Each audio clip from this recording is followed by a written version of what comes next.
Mesdames, Messieurs, bonsoir et bienvenue à ce nouveau webinaire du CAPS. Je m'appelle Marc Franco, je suis professeur à l'Université catholique de Louvain et je suis président du Centre d'aide à la performance sportive, qui est une ASBL interuniversitaire qui nous regroupe avec les collègues de l'Université libre de Bruxelles et de l'Université de Liège.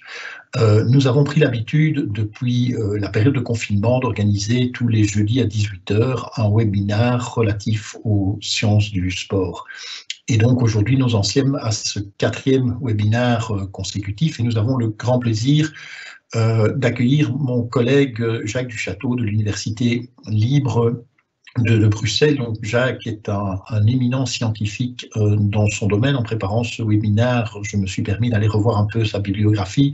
J'ai été très impressionné de découvrir plus de 170 articles scientifiques à son palmarès, de très nombreuses citations, une carrière internationale absolument remarquable. Et donc je le remercie beaucoup d'avoir accepté de consacrer de son temps pour animer ce webinaire ce soir, qui sera consacré essentiellement à l'échauffement, comment bien s'échauffer, et plus particulièrement, souvent, une question que l'on se pose, c'est eh bien, y a-t-il la place pour des étirements dans ce processus d'échauffement? Je vous rappelle que, comme chaque semaine, nous avons ouvert un forum, que sur ce forum, vous pouvez poser vos questions, que je synthétiserai à la fin du webinaire de Jacques, qui durera à peu près une demi-heure, et puis je lui poserai les questions, et donc le forum est ouvert. Bienvenue à vos questions. Jacques, merci beaucoup. Tu as maintenant la parole. Bonjour à toutes et à tous. Merci Marc pour tes mots très sympathiques à mon égard.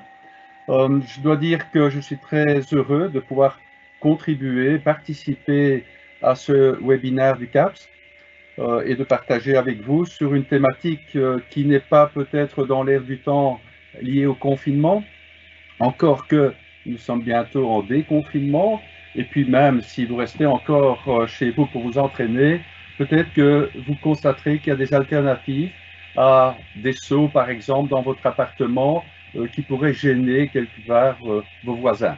Donc, ceci est une petite boutade, bien évidemment, mais je souhaitais en tout cas parler de l'échauffement parce que je constate que bien souvent encore, on ne s'échauffe pas tout à fait correctement. Et puis la controverse ces dernières années, c'est y a-t-il une place, comme Marc l'a dit, pour le stretching dans le contexte de l'échauffement.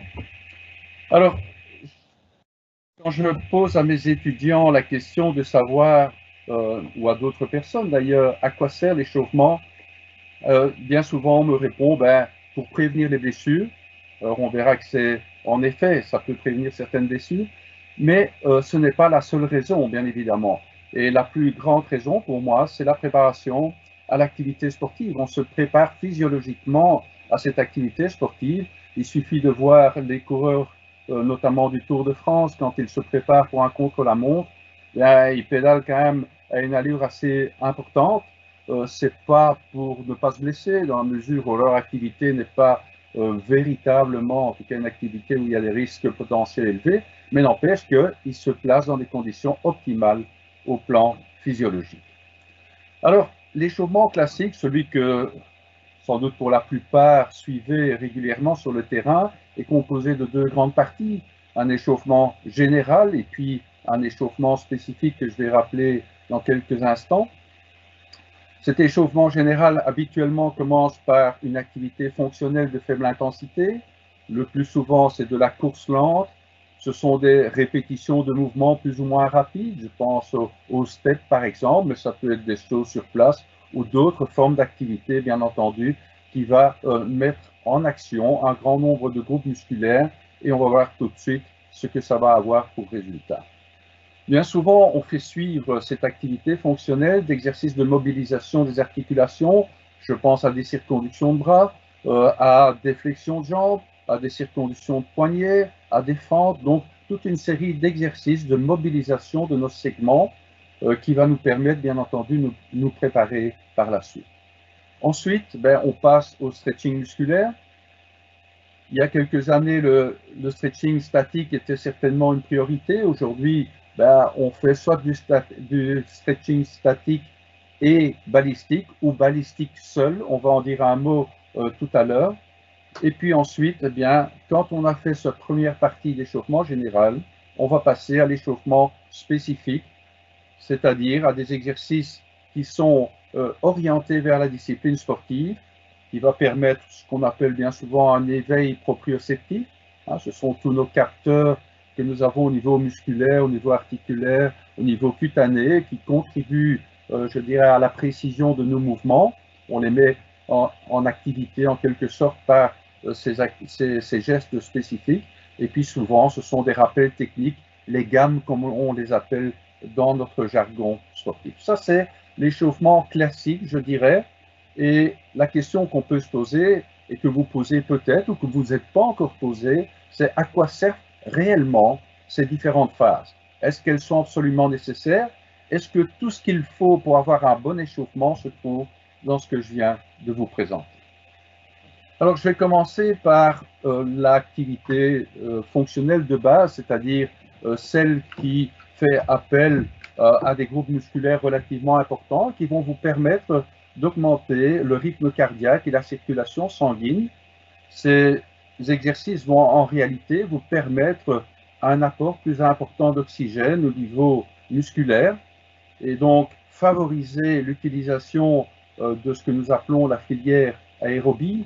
Marc Franco pourrait vous en parler beaucoup mieux que moi, mais en réalité, lorsque nous sommes au repos, cette filière fonctionne à un régime relativement faible. Et donc, ce qui est important, c'est de la mettre en activité.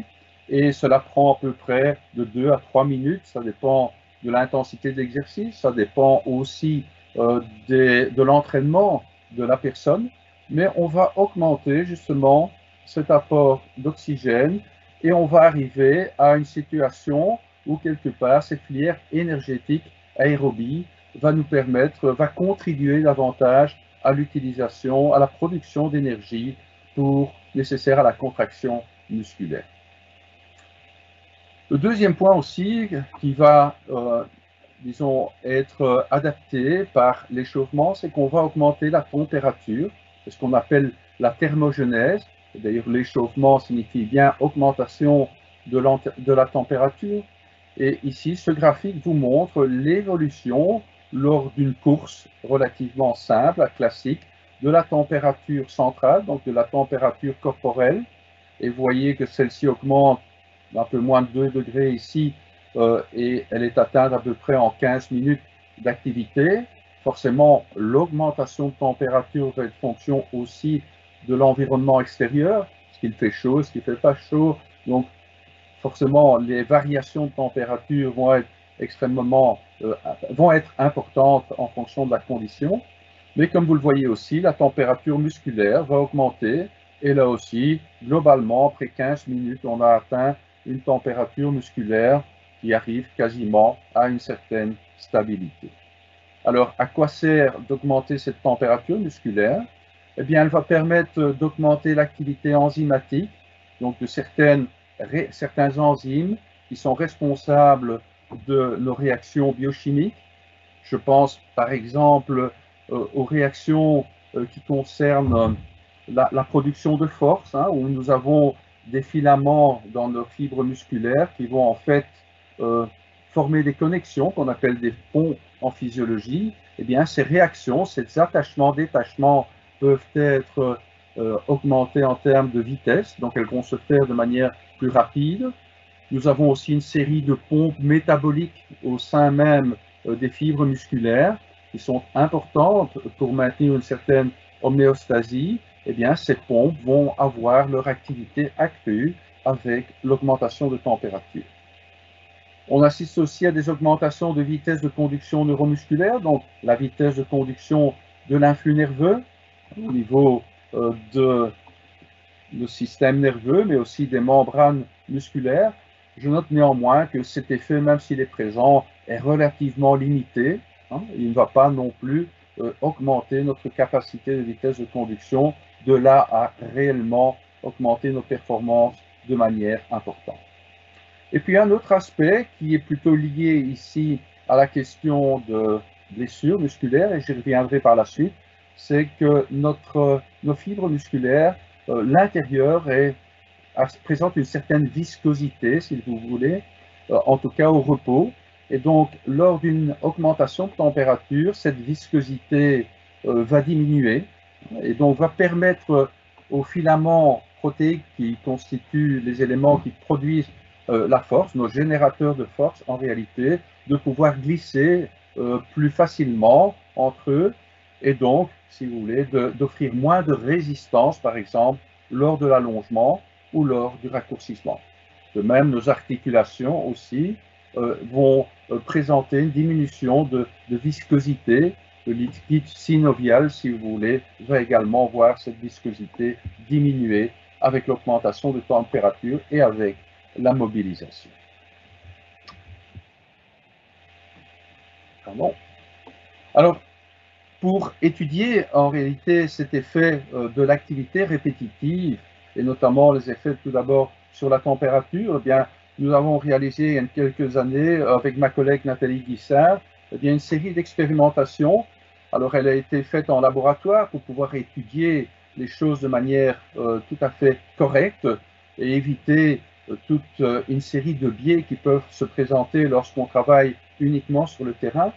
Et celle-ci consistait à utiliser un modèle de flexion-extension de la cheville. Le sujet était placé sur une table avec le pied sanglé sur une planchette qui était relié à un câble et via une poulie à une charge.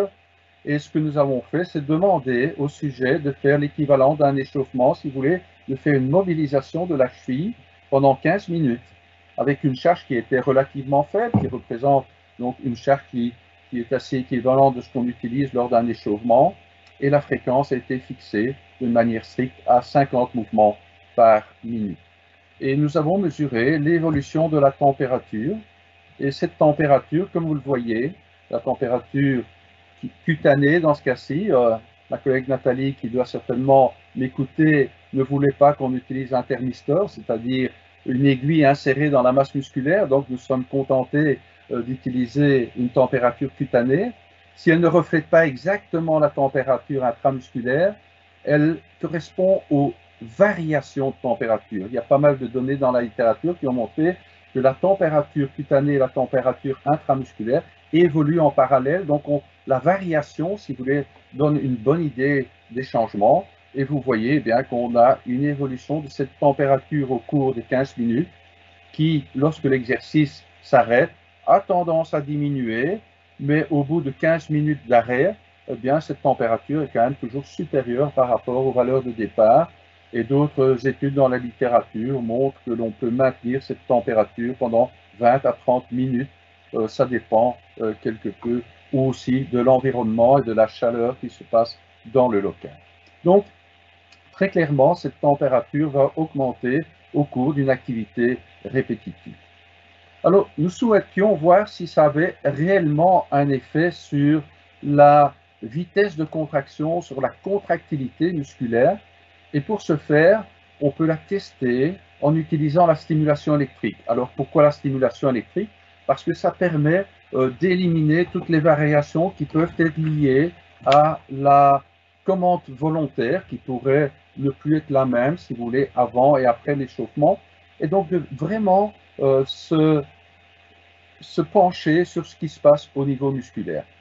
Le modèle que nous avons utilisé est très bien pour ça, puisqu'on peut stimuler au niveau du creux poplité, du creux du genou. Ici, on peut stimuler le nerf moteur des muscles du mollet, et on va, à l'aide d'un train de stimuli électriques, eh bien, produire une contraction artificielle de la musculature, et donc ça veut dire que la plante de pied va pousser sur la planchette, et si vous connectez cette fois non plus à une charge, mais le câble à un dynamomètre, vous allez pouvoir enregistrer la force de pousser, si vous voulez, donc la force de contraction exercée par les groupes musculaires, et vous avez ici un exemple où la force s'installe, atteint un maximum, donc la force vraiment maximale du muscle, puis la stimulation s'arrête et le muscle se relâche.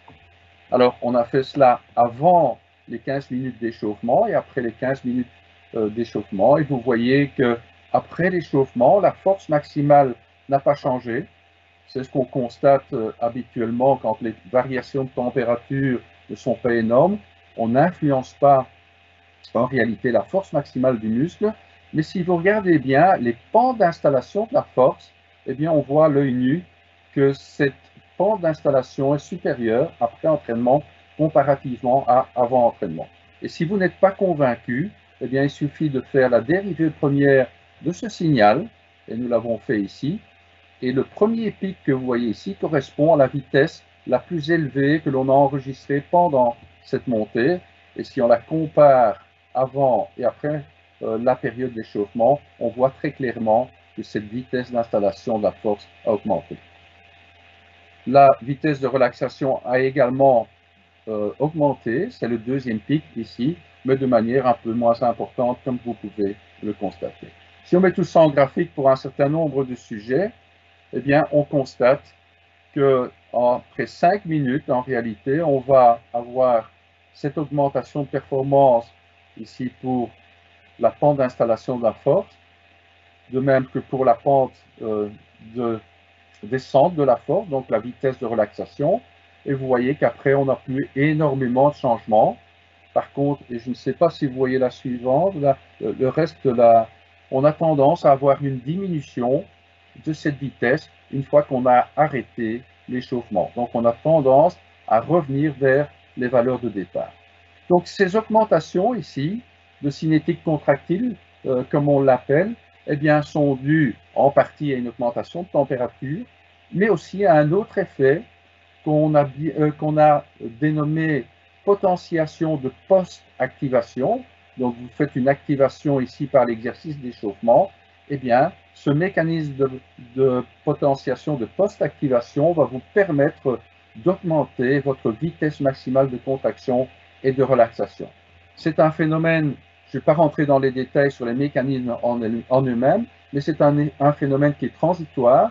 Malheureusement, je vois que ma diapositive est coupée, mais donc après une dizaine de minutes, vous avez tendance réellement à revenir aux valeurs de départ. Mais ça veut dire que pendant un certain temps, ce mécanisme va vous permettre, par exemple dans des épreuves de force explosive, d'améliorer vos performances. Ah, voilà, on le voit de manière plus complète cette fois-ci. Alors, est-ce que cet échauffement va également avoir un effet maintenant sur l'amplitude articulaire et dans le cas qui nous concerne sur l'amplitude de dorsiflexion de la cheville? Et pour ce faire, eh bien, ce qu'on a fait, c'est étirer avant, pendant, à certains moments, l'échauffement qu'on arrêtait bien évidemment pendant quelques secondes. On étirait les muscles du triceps sural en mobilisant la cheville, et vous avez ici l'évolution de l'angle articulaire, donc de la dorsiflexion au cours de l'échauffement, après 5 minutes, après 15 minutes. Et vous voyez que l'échauffement seul ici, puisque on n'a pas réellement fait d'étirement à part après les 5 minutes, mais l'échauffement seul va permettre une augmentation de la plage articulaire au niveau de la cheville. Et vous voyez qu'après 5 minutes, 15 minutes, eh bien, on a tendance à revenir vers les valeurs de départ.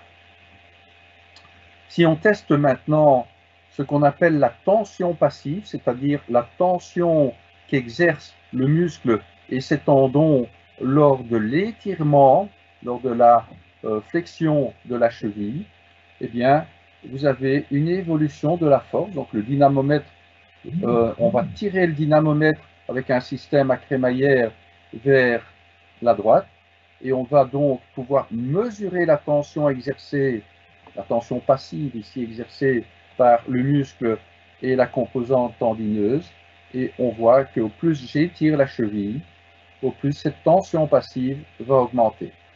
Mais ce qui est intéressant, c'est qu'après l'échauffement, en pointillé, vous voyez la même évolution de la courbe, mais cette fois-ci avec des tensions passives plus faibles. Par exemple, si je prends 80 degrés, vous voyez très bien qu'après l'échauffement, il y a moins de tension passive qui est exercée qu'avant l'échauffement. Donc ça veut dire qu'un muscle qui est échauffé va offrir moins de tension passive à son allongement. Et bien entendu, en grande partie, c'est ce qui va expliquer que vous allez pouvoir augmenter votre plage articulaire. Et on verra tout à l'heure que ceci a un intérêt au niveau de l'étirement.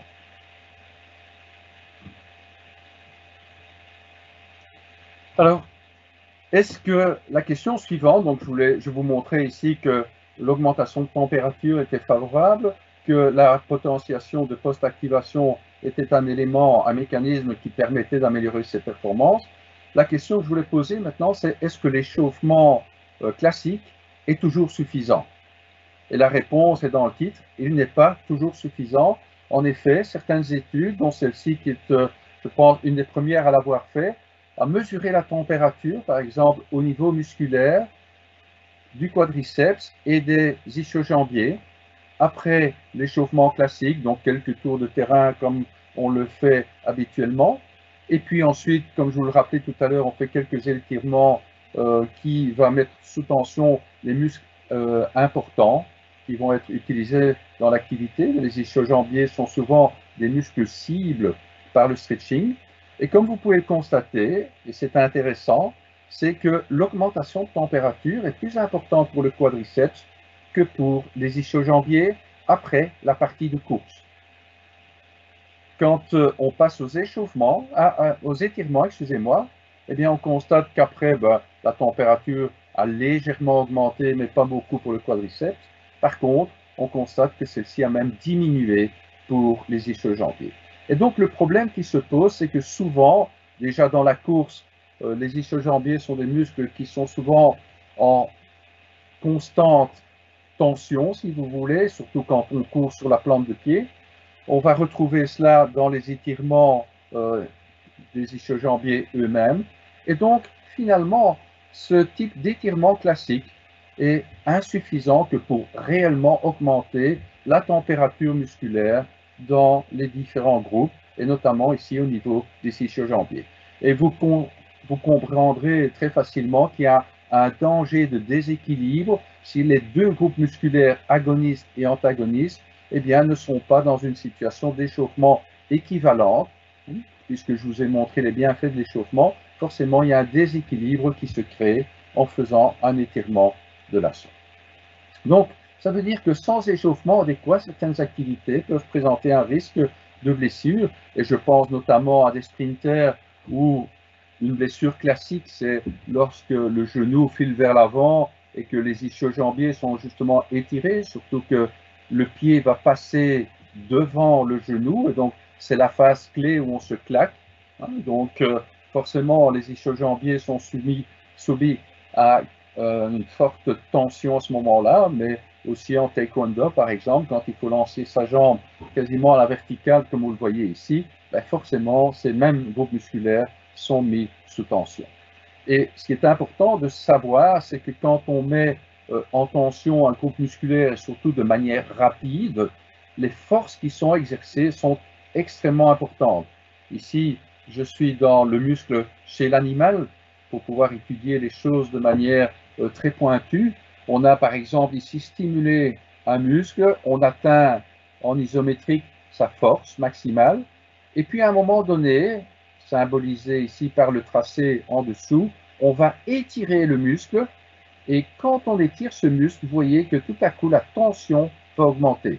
Donc ici, vous faites en quelque sorte une contraction de type excentrique, on étire rapidement le muscle et cette tension augmente de manière importante. Et vous voyez qu'ici, si l'étirement se fait encore plus rapidement, eh bien la tension, cette tension supplémentaire, si vous voulez, liée à l'étirement, est même encore supérieure. Et ce que je voulais vous montrer, toujours chez l'animal, si on refait la même expérimentation, mais à des températures différentes, ici 25 degrés et 35 degrés, et qu'on impose un étirement, cette fois-ci il est orienté dans l'autre sens, mais c'est simplement, je dirais, le graphique qui le présente de cette forme-là, donc on est bien dans le sens d'un étirement. Si vous étirez ce muscle assez rapidement, voilà la réponse au niveau de la tension passive. Si vous comparez à une température de muscle de 35 degrés, le même étirement, donc à la même vitesse, eh bien, induit des tensions qui seront moindres. Alors, bien entendu, dans le muscle humain, on passe rarement de 25 à 35 degrés, mais on peut passer de 30, 32 à 35, 36 degrés. Mais malgré tout, vous allez avoir, si vous avez augmenté votre température musculaire, comme vous le voyez, des tensions qui seront moins importantes. Donc, on va mieux amortir en quelque sorte l'étirement qui est rapide lors de certains gestes sportifs. Donc, on a intérêt à avoir un bon échauffement, et je ne vais pas rentrer trop dans les détails parce que je prends déjà un petit peu de retard, je m'en rends compte, mais forcément, une série de causes potentielles de blessures sont dues à une viscosité musculaire qui reste élevée parce que l'échauffement n'a pas été suffisamment important. C'est principalement le cas ici au repos, mais aussi les structures, la compliance des structures, donc le fait que ces structures vont résister davantage à l'étirement rapide va faire qu'on met en danger certaines structures du muscle et on va aller jusqu'à la rupture à certains moments. Et on constate, en tout cas sur des expérimentations très standardisées chez l'animal, que si on augmente la température, le niveau de rupture est beaucoup plus tardif. Donc, l'augmentation de température est extrêmement importante et il faut porter un soin tout particulier aux muscles qui vont être étirés dans vos gestes sportifs, c'est évident. D'autres causes possibles, mais je ne vais pas m'appesantir sur ces éléments. Alors, la question qui se pose, puisque j'insiste très fort sur cette augmentation de température, c'est comment augmenter cette température de manière optimale. Alors, en réalité, lorsque nous produisons une contraction musculaire, celle-ci est le résultat, en tout cas, d'un apport d'énergie qui se fait au départ, d'une énergie chimique qui va produire, et on part de l'ATP, donc de l'adénosine triphosphate, qui va être scindée par une enzyme, une ATPase, une myosine ATPase dans le cas ici de la fibre musculaire, des myofilaments. Et cet ATP va être scindé en ADP plus du phosphate inorganique. Alors, cette énergie qui est produite va permettre un travail mécanique qui est lié au niveau des ponts entre l'actine et myosine, donc ce qui va produire en réalité notre force musculaire. Mais il y a une partie aussi de cette énergie, une grande partie, qui va être dissipée en chaleur. Et cette chaleur, bien entendu, va contribuer à augmenter la température musculaire. Alors, il y a des conditions favorables pour augmenter, pour favoriser cette augmentation de chaleur, c'est d'utiliser en fait des mouvements qui ne soient pas trop rapides et qui sont réalisés contre une certaine résistance. Il faut que la résistance qui s'oppose au mouvement soit suffisante de manière à augmenter la transformation de cette énergie chimique en chaleur, et ça va être le cas si vous recrutez un plus grand nombre de fibres musculaires, plus de ponts formés, mais aussi donc plus de chaleur qui va être produite, et surtout si vous maintenez cette contraction dans la durée.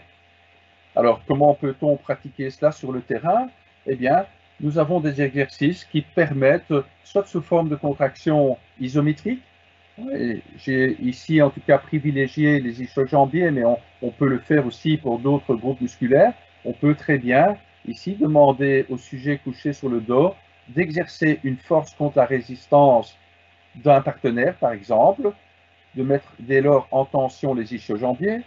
On peut faire de manière isolée un exercice tel que celui-ci, où on est en appui sur un banc et on va fléchir et produire une flexion, extension des hanches en tirant par exemple son genou vers le haut. Ça va bien entendu produire une contraction musculaire importante au niveau de la chaîne postérieure, pas uniquement des ischios, mais les fessiers également au niveau du tronc. On peut utiliser des élastiques, les bandes élastiques sont pas mal à la mode aujourd'hui, donc on peut faire des mouvements de griffés, comme on les appelle, donc de traction vers l'arrière de la jambe libre contre cette résistance que représente l'élastique. Mais on peut aussi faire des contractions excentriques, et par exemple utiliser l'exercice Nordic Hamstring. Donc un partenaire tient les chevilles, on se laisse aller vers l'avant par exemple, et donc on fait une contraction contre-résistance, le poids du corps en l'occurrence ici, et cette contraction se fait en excentrique, et donc on va préparer de manière idéale quelque part la musculature pour les sportifs qui ont un mouvement qui sollicite justement ces ischio-jambiers en excentrique. On peut bien entendu rendre cet exercice plus spécifique par rapport au sprint, par exemple, mais en tout cas, ce n'est pas l'objectif ici de mon exposé. Et je voulais simplement vous montrer qu'à l'aide de ce genre d'exercice, on va pouvoir mieux échauffer certains groupes musculaires. Et donc, mon conseil, c'est de préférer des contractions contre résistance aux mobilisations rapides des segments. Je vois souvent dans les échauffements les sportifs faire des mouvements rapides de circonduction des bras, par exemple. Ils pensent que ça échauffe correctement leurs épaules, mais ce n'est pas vrai. Il suffirait de faire, par exemple, une poussée, si on met paume contre paume, et on fait une poussée, par exemple, de manière à exercer pendant 4-5 secondes une contraction isométrique, eh bien, vous avez un meilleur échauffement de la partie antérieure de la ceinture scapulaire que de faire simplement des mouvements extrêmement dynamiques de rotation ou de circonduction des bras, par exemple. De même, vous pouvez crocheter les doigts et tirer vers l'arrière, je dirais, vos coudes, et vous travaillez davantage la musculature postérieure de cette ceinture scapulaire. Donc, préférez, si vous voulez, pour augmenter la température musculaire, des contractions plutôt de type isométrique ou excentrique, ou même concentrique, mais contre une certaine résistance. Et pour ceux qui, par exemple, s'occupent de sport d'équipe, on peut très bien utiliser ces exercices quand les réservistes attendent sur leur siège plutôt que de rien faire, de leur demander 2 minutes avant d'entrer sur le terrain, va vite faire quelques mouvements rapides de course et puis on lance la jambe dans tous les sens et puis on est prêt à monter sur le terrain. Ça serait bien plus intelligent de leur faire tant qu'ils sont assis sur le banc, tous les 15 minutes par exemple, ce genre de contraction pour les muscles sensibles, et donc ils seront beaucoup plus rapidement prêts à monter sur le terrain et avec moins de risques, c'est évident. Donc voilà quelques conseils sur la partie échauffement. Je vais passer alors à la place du stretching dans l'échauffement. Je pense que, en tout cas, un certain nombre d'entre vous seront d'accord avec moi pour dire qu'il a une certaine utilité pour préparer certaines activités, comme vous voyez à l'écran, où l'amplitude des gestes, l'amplitude articulaire pour réaliser les gestes est absolument indispensable. Et donc, on ne peut pas concevoir, bien évidemment, une préparation à la compétition sportive sans faire des exercices de stretching afin d'augmenter cette amplitude qui va en plus être bénéfique puisque vous allez pouvoir par exemple agir plus longtemps sur le javelot si vous avez une amplitude articulaire supérieure. Donc ce sont des éléments extrêmement importants. Ces derniers temps a eu lieu une controverse quant à savoir s'il fallait faire du stretching statique ou du stretching actif. Les gens de ma génération n'ont connu au départ que du stretching balistique. On faisait des insistances, on faisait des lancements de jambes. Ce genre d'exercice a été déconseillé. Pourquoi? Eh bien parce que chaque fois qu'on faisait un étirement rapide, un lancement de jambes comme ici, et vous avez le mouvement d'oscillation de la jambe lors d'une série, eh bien on constatait sur la musculature antagoniste, en l'occurrence les ischio-jambiers, sur ce qu'on appelle l'activité électromyographique. On peut mettre des électrodes sur ces muscles et on voit qu'il y a de l'activité à chaque fois que le muscle est étiré. Et en fait, ce sont simplement des activités réflexes qui sont dues à l'étirement rapide de nos muscles qui sont étirés. Et donc, on a déconseillé ce genre d'activité pour passer plutôt à un stretching lent, comme ici. On va mobiliser plus lentement et on va maintenir l'amplitude du mouvement. Et dans ces conditions-là, eh bien, on ne constatait pas ou très peu d'activité électromyographique. Ça veut dire que ici, le muscle était réellement allongé, alors que dans l'exercice précédent, à quelque part, à chaque fois que vous faisiez un balancement, il y avait un étirement, une contraction réflexe en quelque sorte du muscle que vous souhaitiez étirer. D'autre part, une série d'expérimentations ont montré également que si on réduit la vitesse d'allongement du muscle, eh bien, on va créer une tension passive moindre. Par exemple, ici, si on utilise une vitesse de 10 cm par seconde, ça a été fait chez l'animal, on a désinséré un muscle et on a allongé sur une certaine longueur ce muscle, à la vitesse de 10 cm par seconde, vous voyez que si on la compare à une vitesse d'1 cm par seconde, eh bien la tension passive que je vous montrais tout à l'heure diminue progressivement. Au plus, la vitesse est relativement longue au niveau de l'échauffement. Donc c'est ce qui a été pendant certainement une trentaine d'années comme conseil, c'est d'utiliser plutôt des étirements statiques ou lents de manière à pouvoir étirer, mettre sous tension la musculature, mais de ne pas la mettre sous tension de manière trop dynamique. La question se posait à ce moment-là, c'est de savoir combien faut-il faire de fois l'exercice, combien de séries doit-on faire pour atteindre une diminution de tension passive qui est suffisante que pour pouvoir commencer son activité sportive. Et là, les résultats de Nathalie Guissard, pour sa thèse de doctorat, avaient montré, pour une fois pour le triceps sural, donc le muscle du mollet, que si vous faisiez un premier étirement ici, vous aviez un certain niveau de tension passive. Si vous en faites 2, puis 3, au troisième ici, vous avez les tracés interrompus qui correspondent à la tension passive au troisième étirement d'une durée de 30 secondes. Et vous voyez qu'il y a une diminution de cette tension passive assez claire. Par contre, quand on arrive à 4-5 étirements, on constate qu'on ne gagne plus énormément. Donc, le plus grand gain au niveau de la diminution de la tension passive quand vous faites des étirements de ce type, donc 30 secondes de maintien, est surtout obtenu dans les 3 premiers essais. Par la suite, ça ne sert plus énormément à aller plus loin. On n'a plus un gain, en tout cas, qui est important à ce moment-là. Et dans son étude, elle avait également voulu voir si ça avait un impact de faire 10 stretching de 30 secondes, à nouveau des triceps surales, sur la force maximale, mais aussi sur la vitesse de contraction musculaire. Et elle n'avait pas constaté de diminution de la force, ni de cette vitesse de contraction maximale. Donc, je dirais qu'à ce moment-là, c'était assez clair que le stretching passif n'avait pas un effet négatif sur les capacités, en tout cas de force et de vitesse. Et puis en 2000, un certain Fowles fait une expérimentation, en tout cas publie les résultats d'une expérimentation où il va en réalité mettre sous tension toujours les mêmes groupes musculaires, les muscles du mollet. Donc ce qu'il fait, c'est de mettre en tension le muscle du mollet, va maintenir cette tension pendant 135 secondes. Et pendant ce temps-là, ici, la tension passive va diminuer progressivement. C'est quelque chose qui est bien connu dans le milieu musculaire. On a une diminution progressive de la tension suite à un réarrangement des fibres au sein même du tissu conjonctif. Et puis, il arrête 5 secondes, il remet en tension en essayant d'aller plus loin encore dans l'étirement. Et puis à nouveau, maintien pendant 135 secondes. Vous avez compris le principe. Il va faire cela pendant 13 fois. Et pour un total, quelque part, de mise sous tension qui va être de l'ordre de 33 minutes.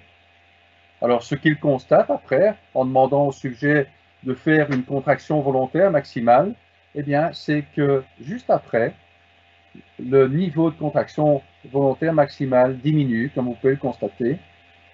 Et cette diminution se maintient, on récupère progressivement, mais vous voyez que cette diminution se maintient quand même pendant une série de minutes. Et donc, certains Fowles qui, en réalité, ne souhaitait pas étudier ce qui se faisait sur le terrain, parce que j'ai eu l'occasion de m'entretenir avec lui. Lui voulait simplement voir si des mises sous tension de longue durée avaient un effet important sur la force, a été finalement pris par certains qui ont vulgarisé l'information et en ont déduit que le stretching musculaire était totalement négatif avant une prestation sportive. Pourtant, si on analyse bien les choses, est-ce que c'est uniquement le stretching musculaire qui est en cause, ou bien est-ce qu'en mettant sous tension un groupe musculaire comme ça pendant plus de 30 minutes, on ne va pas créer, de par la tension, une sorte d'ischémie, on va réduire la circulation sanguine, et à ce moment-là, la température au sein même du muscle va diminuer. Donc c'est certainement un effet potentiel ici de la diminution de force. Et puis d'autre part aussi, quand vous étirez vos muscles de manière aussi longue, vous allez désensibiliser certains capteurs, certains récepteurs, et notamment de petits récepteurs qui sont dans nos muscles, qu'on appelle des fuseaux neuromusculaires, qui sont sensibles aux variations de longueur de muscle, et vous allez désensibiliser ces fuseaux neuromusculaires. Et ce que l'on sait, c'est que ces fuseaux contribuent en fait à la production de force, parce que, si vous voulez, ils ont un effet excitateur sur notre système nerveux, et que si on bloque ces fuseaux neuromusculaires, si on bloque quelque part leurs afférences, donc le rapport vers le système nerveux, eh bien, on diminue notre capacité de production de force. Donc, on a fait un procès ici au stretching musculaire, mais en réalité, ce sont d'autres mécanismes que le stretching musculaire qui sont responsables de cette diminution de force. Mais quoi qu'il en soit, les dégâts se sont propagés à grande vitesse. Et ici, vous avez une première étude de la littérature qui a été faite par Kay et Blazevich en 2012, qui ont repris une série d'études qui vous montrent soit des effets positifs, soit des absences d'effets, soit des effets négatifs. Donc, tout ce qui se situe sur le trait vertical correspond, tous les points en tout cas, correspondent à une absence d'effet. Ceux qui se situent à droite correspondent à une amélioration des performances. Donc, il y a quand même des études qui montrent une amélioration des performances. Et tout ce qui se trouve à gauche correspond à une diminution de performance. Et ils ont déjà classé des durées de stretching utilisées de moins de 30 secondes ont peu d'effet, comme vous le voyez. Ici, c'est la valeur moyenne des différentes études. Par contre, des durées de 30 à 45 secondes ont un effet plus important. Vous retrouvez ici la valeur moyenne à ce niveau-là. Au même moment, eh bien, vous avez une autre étude de la littérature qui remonte un peu la même chose, si vous voulez, à savoir peu d'effets négatifs quand les durées de stretching sont de courte durée, à la fois sur la force maximale, mais ils ont testé aussi la hauteur de saut, dans ce cas-ci. Et par contre, on a des effets plus importants dès qu'on dépasse 30 secondes, par exemple. Alors, leur idée, c'est de dire qu'en réalité, le fait d'avoir fait du stretching va modifier la raideur du tendon, et cette raideur du tendon est un élément clé dans la transmission de la force, parce que si le muscle se contracte et qu'il va tirer sur un tendon qui est plus compliant, donc moins raide si vous voulez, la force va se transmettre plus lentement vers les segments osseux. Et donc pour eux, c'était notamment l'effet négatif du stretching, et donc qui expliquait notamment dans des sauts par exemple la perte de performance. Je vais passer un petit peu parce que sinon je vais être trop long. Donc ça c'était en tout cas l'hypothèse qu'ils avaient émise pour expliquer pourquoi le stretching avait un impact négatif sur la performance musculaire. Et puis il y a quelques mois, exactement le 29 novembre 2019, une revue de la littérature par une même personne se rend compte que finalement, peut-être qu'ils ont mal fait de prendre des études où, pour la plupart du temps, elles étaient en dehors d'un échauffement.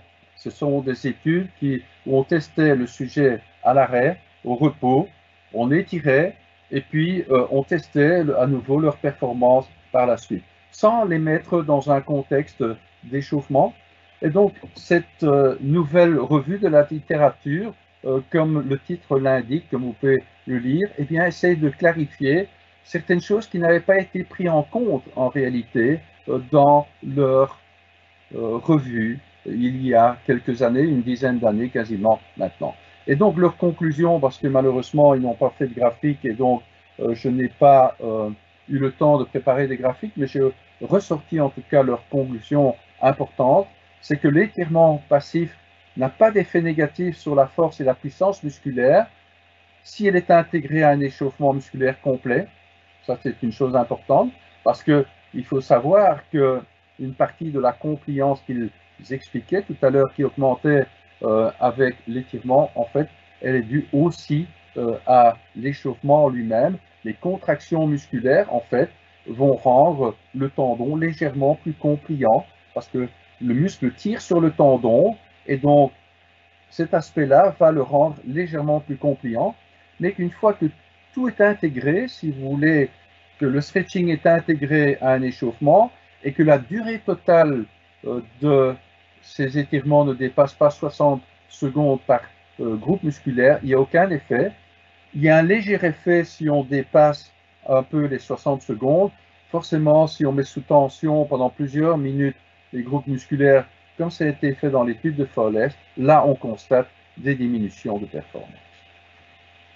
Et puis, ils apportent quand même des éléments dans la revue de littérature qu'ils ont faite. Toutes les études, ou une grande partie des études qu'ils ont analysées, montrent que l'échauffement associé à un étirement passif contribue à réduire le risque de blessures musculo-tendineuses lors d'activités de type explosif. Donc, vous voyez qu'il y a une sorte de revirement aujourd'hui sur l'introduction de stretching passif dans le contexte de la préparation à la compétition. Et donc, je voudrais remettre justement et faire une proposition pour terminer d'un échauffement pour, à tout le moins pour les disciplines explosives, celles qui nécessitent justement une préparation tout à fait pointue pour qu'il y ait éviter au maximum les blessures, mais aussi d'être le plus performant possible. C'est de faire une activité fonctionnelle de faible intensité, en tout cas s'il est nécessaire. Certains, comme je pense à des haltérophiles, ne passent pas non plus leur temps à courir, vont en fait utiliser les charges comme moyen de préparation, mais en tout cas, plus classiquement, on va quand même utiliser une activité fonctionnelle. On va ajouter des exercices contre résistance qui peuvent être des contractions isométriques, concentriques ou excentriques, et notamment pour les ischio-jambiers, je pense que c'est recommandé. On va parfaire en quelque sorte l'échauffement musculaire qui a commencé par l'activité fonctionnelle et on va vraiment soigner les muscles qui doivent avoir une augmentation de température pour être performants et ne pas subir des dégâts. Et ensuite, on va passer au stretching musculaire. On est là sur un terrain qui aura présenté, je dirais, une bonne adaptation préalable. Pour moi, il faut passer à du stretching passif. Et puis, bien entendu, dans certaines disciplines, le stretching dynamique est important. Les lancements de jambes ou des gestes, des mobilisations plus rapides sont importants, mais de passer malgré tout par un stretching passif avant un stretching plus dynamique. Et je voulais également évoquer qu'il y a des combinaisons possibles entre exercice contre résistance et stretching passif. Je pense à la méthode du contracté-relâché, où on contracte le muscle préalablement à son étirement. Donc, on fait d'une pierre deux coups dans ce cas-là, c'est-à-dire qu'on va augmenter la température musculaire par la contraction et on va ensuite réaliser l'étirement de ce même groupe musculaire.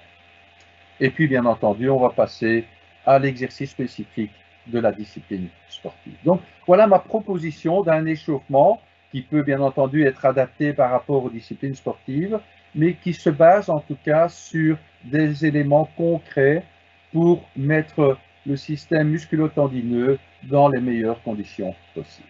Donc, en conclusion, très rapidement, l'échauffement est nécessaire pour la compétition et les disciplines explosives. J'espère que vous en êtes convaincus. Il doit favoriser l'augmentation de la température et de l'activation des principaux groupes musculaires. Donc, un travail contre-résistance est utile pour améliorer ses performances et pour offrir une résistance moindre à l'étirement brusque et donc minimiser le risque de blessure. Il doit être bien entendu entretenu jusqu'à l'approche de l'activité principale ou de la compétition. Et je vous ai montré aussi comment, grâce à des contractions de type même isométrique, où il ne faut pas bouger pour cela, si les joueurs ne peuvent pas se déplacer par exemple, eh bien vous pouvez maintenir une certaine température musculaire. Bien entendu, tout cela, c'est clair, n'est pas une garantie absolue contre les blessures musculaires parce qu'elles sont multifactorielles et peuvent apparaître même après un échauffement qui a été exécuté de manière parfaite, par exemple. Voilà, je vous remercie pour votre attention. Voilà, eh bien, merci beaucoup Jacques pour ce superbe exposé, toujours extrêmement bien documenté et parfaitement à jour. Il y avait 175 personnes qui ont suivi ton webinaire et nous avons eu de nombreuses questions. Donc, je vais demander aux auditeurs de ne plus poser de questions parce que nous avons de quoi largement remplir la discussion. Alors, il y a évidemment des questions qui sont plus spécifiques, il y a des questions qui sont plus générales et je vais peut-être commencer par les générales. Il y a aussi certaines questions qui ont été posées avant que tu n'abordes la problématique. Donc, en quelque sorte, tu y as répondu. Donc, je me permettrai quand même de les aborder, mais peut-être la réponse à ce moment-là peut-elle être relativement brève. Alors, une première question qui nous est posée par Serge et qui est assez générale, même si à un moment il évoque un sport particulier, que je devine, il parle du réveil musculaire. Donc, il parle en fait de compétitions qui peuvent avoir lieu relativement tôt le matin, comme par exemple à 8 heures, et il demande s'il est intéressant, dès le lever, avant le petit déjeuner, de faire un certain réveil musculaire avant le repas, la douche du matin, et puis de se rendre sur le lieu de la compétition avant de faire un véritable réchauffement. Et je pense que ça peut être utile. Tout à l'heure, j'ai parlé de l'éveil proprioceptif. C'est vrai que nos capteurs, lorsque nous sommes immobiles pendant des heures, comme c'est le cas lorsque nous dormons, par exemple, ces capteurs ne sont pas réactifs directement. Donc, il faut les réactiver. Et ça peut être une première chose, par exemple, de le faire par des contractions légères, par exemple, par des mouvements, des mobilisations. On va pouvoir réactiver ces différents capteurs tout en n'étant pas encore réellement dans l'échauffement. Donc, ma réponse à la question, c'est oui, ça peut se faire avant, quelques étirements pas encore trop prononcés, et puis le véritable échauffement survient après, quand on est sur le site de compétition, bien évidemment. Merci beaucoup. Alors, il y a une question qui est relative en fait à la nature du terrain sur lequel peut se faire l'échauffement, en prenant l'exemple d'un sprinter et en demandant s'il est plus intéressant de s'échauffer sur un terrain souple. J'imagine qu'on veut parler par exemple d'une piste dite finlandaise ou d'une pelouse plutôt que directement sur la piste d'athlétisme. Oui, je pense que c'est une bonne chose de le faire comme cela, parce que, bon, forcément, j'ai parlé peut-être un peu rapidement en voyant que je dépassais un peu mon temps de parole. Je n'ai pas trop insisté, mais le fait de courir, par exemple, va justement influencer la raideur du tendon, pas de manière élevée, mais néanmoins, elle va le faire. Et donc, c'est bien de commencer sur un terrain qui est relativement mou, si vous voulez, de cette manière-là, pour que le choc soit un peu amorti quelque part par le terrain. Ça, c'est une chose. Et donc, les tendons, les muscles vont s'adapter parce que simplement courir, ce sont des chocs répétitifs, pas à un haut niveau quand on est dans la phase d'échauffement. Mais après, on va passer sur un sol plus dur, par exemple une piste d'athlétisme, une salle, un terrain qui est en synthétique, par exemple. Le sol est plus dur. Et à ce moment-là, eh bien, vous aurez quand même préparé l'unité musculo-tendineux, le complexe musculo-tendineux à justement ces chocs répétés qui seront forcément plus intenses sur un terrain plus dur par la suite. Mais donc, vous aurez préparé en tout cas le système pour affronter déjà un terrain plus raide. Voilà, alors Lara te demande plutôt s'il y a un avantage à privilégier un échauffement cardiovasculaire léger avant de faire un éveil articulaire ou l'inverse pourrait être intéressant également. Ouais, ça revient un peu à ce que j'ai dit tout à l'heure. On pourra avoir un réveil articulaire avant cela. Tout dépend aussi ce qu'on fait comme échauffement, comme activation. Est-ce que c'est de la course à pied? Est-ce que c'est du vélo? Bon, je pense qu'on peut faire les deux, mais rien n'empêche de faire un petit réveil articulaire avant. Peut-être que certains sportifs vont se sentir mieux en le faisant avant de directement commencer à courir, par exemple. Donc, mais je ne pense pas qu'il y ait un super avantage de le faire de cette manière-là.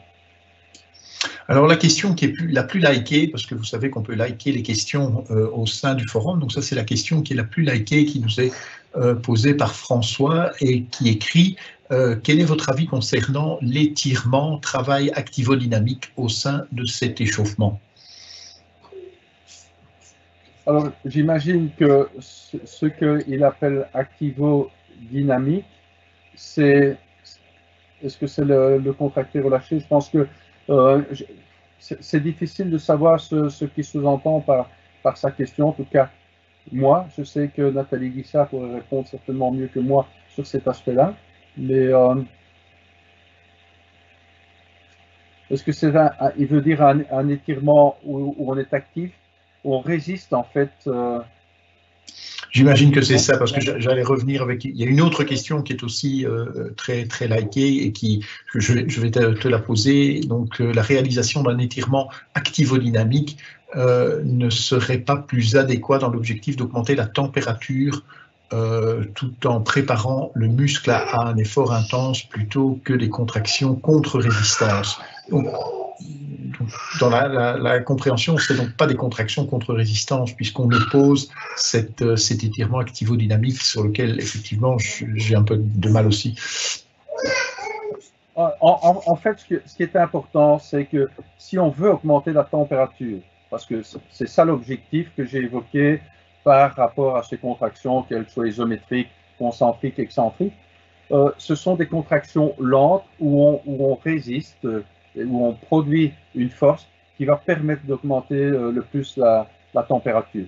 Si l'étirement est trop rapide, même s'il y a une certaine tension, une certaine contraction musculaire, ben, ça sera moins efficace pour augmenter la température.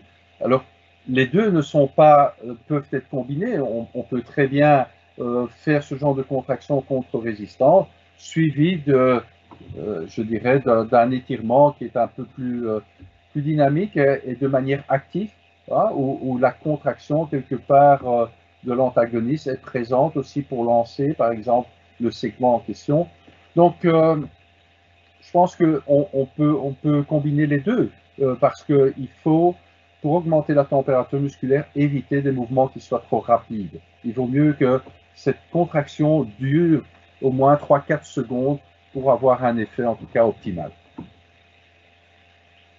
Alors, j'étais en train de préparer une question, mais en fait, tu réponds là à la fin de ta réponse à une autre question qui demandait effectivement si les étirements balistiques ne seraient pas bénéfiques pour augmenter la chaleur musculaire tout en étirant rapidement les muscles, ce qui diminuerait la tension musculaire. On est bien d'accord, c'est l'inverse. Hein, c'est l'inverse. Hein, et donc, c'est pourquoi je préconise là, certainement, avant cela, d'avoir ces exercices contre résistance. Tout à fait. Alors, il y a une question, je dirais, qui est, je pense qu'il y a beaucoup d'entraîneurs, ou en tout cas des entraîneurs d'athlétisme qui sont confrontés à ce genre de problématique, c'est de maintenir l'échauffement dans les concours multiples. Donc, comment, par exemple, dans un concours en athlétisme, on va durer toute la journée, comment maintenir, qu'est-ce qu'on peut faire comme recommandation pour maintenir l'échauffement? Mais, comme je le disais tout à l'heure, ça dépend si vous êtes cloisonné, bien souvent sur une petite surface, en tout cas dans les grandes compétitions, on n'a pas l'occasion de faire un tour de stade ou de se déplacer bien loin du point où se déroule la ce qu'on peut faire, bien sûr, ben, ce sont des mouvements d'activation sur place ou de petits déplacements. Et encore une fois, je reviens à ce que j'évoquais avec notamment l'élastique, parce qu'on peut très bien aujourd'hui avoir des bandes élastiques avec soi et on peut bien faire des contractions, des mouvements contre une certaine résistance. Ça ne veut pas dire des mouvements contre une résistance maximale, mais en tout cas, cette petite résistance va permettre de maintenir une certaine température musculaire, une certaine activité musculaire, et donc on peut maintenir, on peut se réchauffer de cette manière-là à différents moments du concours. D'accord. Très bien, merci pour ta réponse. Alors peut-être une question qui cette fois-ci est plus spécifique, je vais la poser parce que la toute première qui est arrivée, et donc là on parle des lancers. Donc pour un lanceur, est-ce que le stretching statique et balistique est meilleur que l'assouplissement pour la restitution de la force explosive? Je pense qu'elle est arrivée très tôt dans le webinaire, donc tu as peut-être amené des éléments par la suite. Mais forcément, il faut dans un premier temps rechercher une amplitude maximale articulaire. Je pense qu'un lanceur va pouvoir bénéficier davantage de son geste, il va pouvoir prolonger son action sur l'engin. Donc on a intérêt à pouvoir avoir une plage articulaire relativement importante pour augmenter justement l'action sur l'engin. Et donc ça, on va dans un premier temps l'avoir par des étirements plutôt passifs. Bien entendu, après, ça ne sera pas suffisant que pour préparer à la compétition même. Et donc, on peut réaliser des exercices plus dynamiques. Et qu'est-ce qu'on fait en lancer, par exemple? Eh bien, on prend des engins, des petits poids qui sont un peu plus lourds, par exemple, que le javelot, que le lancer du poids même. Et donc, on va étirer davantage avec ce genre d'engin sous forme de quelque chose qui sera davantage balistique, en quelque sorte, et qui va pouvoir préparer alors vraiment bien à la discipline sportive. Donc, je ne pense pas qu'il faut opposer les deux, statique et balistique, et c'est ce que j'ai essayé de proposer. Les deux font partie de la préparation à la compétition. Mais dans un premier temps, je pense qu'il faut le faire lentement, passivement, préparer je dirais, les articulations, les ligaments, les tendons à ce genre d'étirement passivement. Et puis, on va le faire de manière plus dynamique. Et là, on rentre dans la préparation spécifique aux gestes de la compétition. Oui, il y avait une question qui était un peu similaire, à laquelle tu as peut-être partiellement répondu, mais donc je vais la reposer. Donc, c'est véritablement dans la suite de ce que tu viens de dire. Donc, si le but des séances d'étirement est de préparer le muscle, alors travailler en balistique permettra d'avoir une résistance musculaire, contrairement à un étirement lent, où aucune activité musculaire n'est repérée, comme vous l'avez précisé. Donc cela pourrait avoir du sens de réaliser du balistique plutôt que du lent, point d'interrogation. Et on peut, encore une fois, pour moi, on peut faire les deux. Mais j'attire l'attention que si on fait, par exemple, un stretching passif, on est d'accord qu'on ne va pas, par exemple, mettre sous tension de manière maximale. C'est quelque chose que je devais parler, je l'ai passé parce que je me suis dit que j'allais prendre trop de temps pour expliquer cela. Si je fais un stretching passif, je ne vais pas étirer, par exemple, mon tendon et même mon muscle de manière maximale. Donc, on est bien d'accord avec ça. On cherche ici une amplitude articulaire principalement. Si maintenant, on veut jouer sur les structures muscle-tendon, eh bien, le meilleur étirement, mais associé à la contraction que je maintiens, c'est faire de l'excentrique. Parce que le muscle se contracte, donc il s'allonge très peu. Il peut s'allonger, mais il s'allonge très peu. Et donc, si vous étirez au même moment, la structure qui va surtout s'allonger, à ce moment-là, c'est le tendon. Donc, si je fais de l'excentrique, je favorise l'allongement du tendon et donc sa préparation quelque part par rapport à l'épreuve qui va suivre. Donc, on peut jouer sur ces exercices, soit ce que j'évoquais en isométrique ou en concentrique, et qui va avoir un effet qui sera peut-être différent de l'excentrique, qui lui va pouvoir mettre la tension un peu plus sur l'allongement des tendons. Donc, on peut, en variant là, les types de contractions et les types d'étirements, avoir une préparation complète des différentes parties de l'unité musculo-tendineuse, plus de l'articulation. Voilà, alors il y a une question qui traite en fait du risque de blessure lors de l'étirement, qui j'imagine serait trop profond lors de l'échauffement. Donc la question est, pensez-vous du fait que nous avons le réflexe myotactique inverse qui est entraîné lors des contractions isométriques contre résistance, cela n'entraînerait-il pas un relâchement musculaire d'avant-effort et donc un risque plus important de blessure? Non, parce que ce réflexe qui est évoqué, c'est en fait un réflexe aigu qui a lieu sur le moment même. Et donc, une fois qu'on arrête l'exercice, il n'est plus présent. Et donc, il ne va pas avoir un effet a posteriori, par exemple, lorsque l'on réalise son épreuve. Alors, il y a une question qui m'intéresse beaucoup, donc c'est pas moi qui l'ai posée, mais je la pose, c'est le problème de l'ischémie. Donc, l'ischémie provoquée ici par le maintien de l'étirement passif a certainement aussi un impact sur les structures nerveuses, expliquant la diminution de certaines performances au cours du temps. Donc c'est peut-être, on peut peut-être un peu étendre là et s'intéresser finalement à justement ces aspects de vascularisation, absence de vascularisation, revascularisation. Qu'est-ce qu'on peut penser de tout cela, par exemple dans l'échauffement aussi? Certainement que dans l'étude que j'ai montrée de Fowles, cet aspect a joué, bien évidemment. Maintenant, quand on fait uniquement quelques exercices de stretching, habituellement, on se relâche ensuite. Je veux dire que cet effet, en tout cas, n'est pas très important. Alors oui, il a un effet notamment sur l'inhibition du système nerveux, c'est ce qui se passe pendant la fatigue, hein, et notamment quand on fait des contractions maintenues, isométriques maintenues, on a les fibres qu'on appelle 3 et 4 qui vont jouer un rôle important, qui vont être sensibles justement à l'absence d'oxygène, à des variations métaboliques au sein du muscle. Mais ici, on est en train de parler d'étirement passif.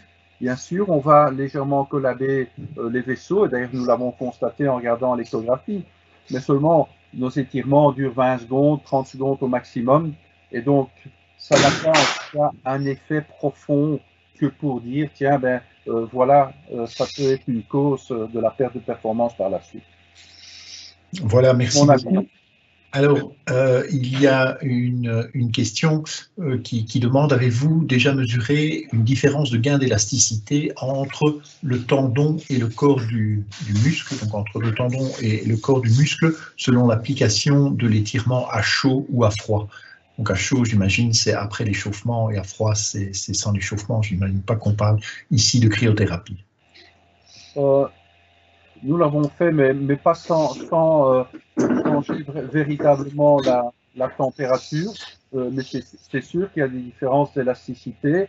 Et comme je le précisais aussi, il y a des différences d'élasticité de la portion tendineuse ou musculaire en fonction de la manière dont on fait son étirement. Est-ce qu'on fait un étirement tout à fait passif ou bien on fait un étirement où on maintient une légère contraction musculaire pendant l'étirement?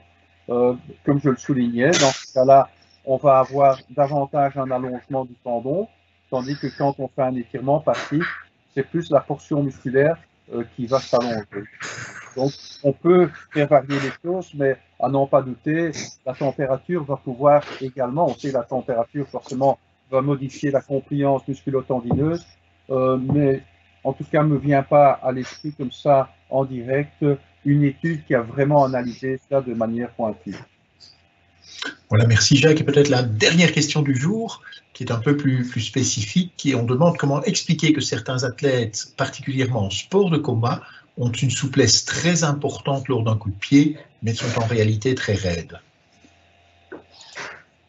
Oui, mais ça dépend de ce qu'on appelle raideur, parce que c'est toujours la discussion que l'on a.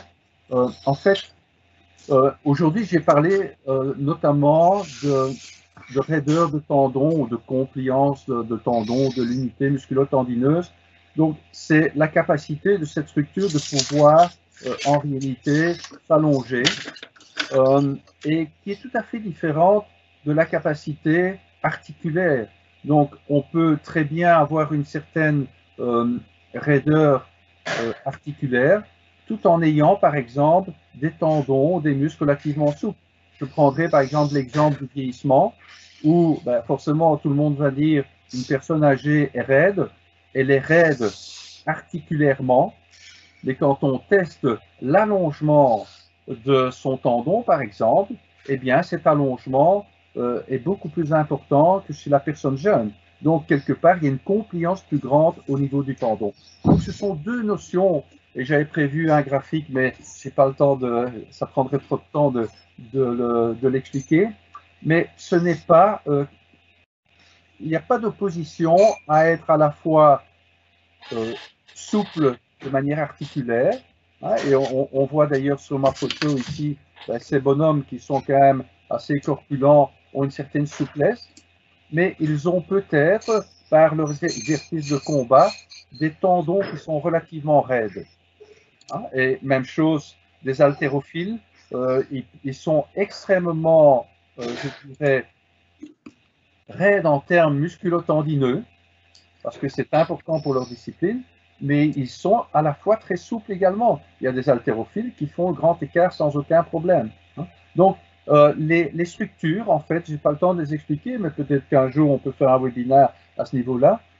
Les structures ne sont pas les mêmes. Ce qui limite en réalité les amplitudes articulaires et ce qui limite les performances musculo-tendineuses, en fait, ce ne sont pas les mêmes éléments. Et donc, il n'y a pas d'antinomie, en fait, par rapport à avoir une certaine raideur articulaire et une certaine rigidité, enfin, raideur, pardon, tendineuse. Voilà, eh bien, Jacques, il me reste à te remercier vraiment pour ce remarquable exposé et puis ces réponses aux questions qui étaient toujours extrêmement pertinentes. Donc, on n'a pas l'occasion de t'applaudir, mais je pense que si tu étais devant un auditoire, tu aurais de chaleureux applaudissements de toute l'Assemblée. Mais merci beaucoup pour cet exposé et tout ce que tu nous as appris. Donc, mesdames, messieurs, on va en rester là pour ce soir. Donc, on reviendra la semaine prochaine à la même heure, jeudi, 18 h. Nous avons l'habitude de communiquer le lundi sur la thématique de la semaine, mais il est très vraisemblable que la thématique de la semaine prochaine sera liée finalement au déconfinement et au réentraînement qu'il va falloir maintenant envisager après ce déconfinement. Dans le forum, l'une ou l'autre personne nous ont également suggéré des webinaires. C'est une excellente idée et donc si vous avez des suggestions à nous faire, n'hésitez pas à le faire éventuellement en utilisant le compte Facebook du CAPS. Voilà, il me reste à vous remercier pour votre attention et à vous souhaiter une excellente soirée en espérant tous et toutes vous retrouver la semaine prochaine. Au revoir. Bonne soirée.